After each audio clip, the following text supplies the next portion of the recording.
It's Monday, May 30th. I'm Sarah Fergani with KINS 5 News Now.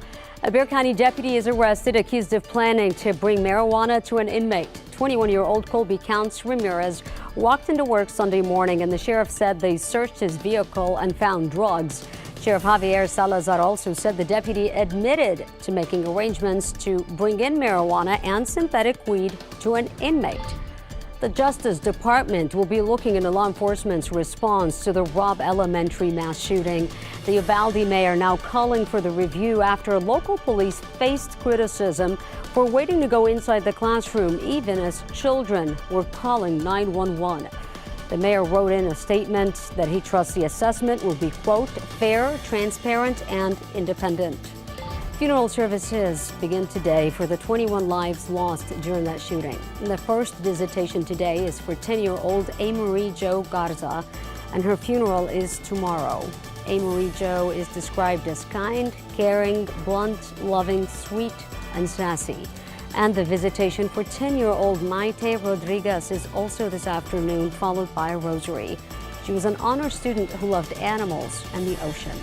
Services continue tomorrow with visitations for Nevea Bravo, Jose Flores, and teacher Irma Garcia.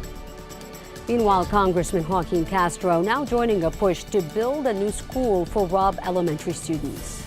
They're also concerned about their other little kids who are in elementary school, and they don't want those kids to have to go back to Robb Elementary next year.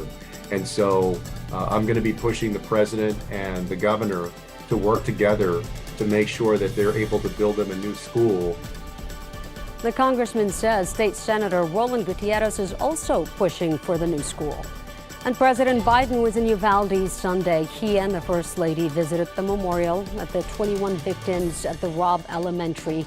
And the Bidens then joined the community for Mass at Sacred Heart Catholic Church. The President and First Lady talked privately with victims' families going through the worst pain imaginable. And before leaving Uvalde, the President also met with first responders.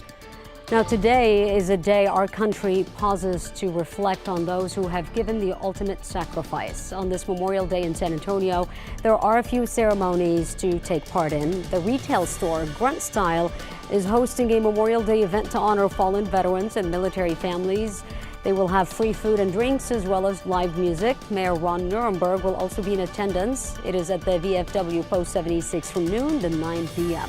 Edgewood ISD and Compadres for Scholarships also remembering our heroes today.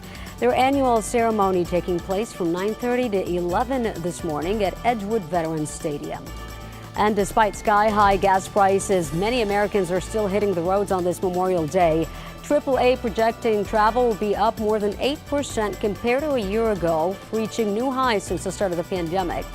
The average price of a gallon of gas is just north of $4.60. And here in Texas, we're paying a little less at $4.24 a gallon.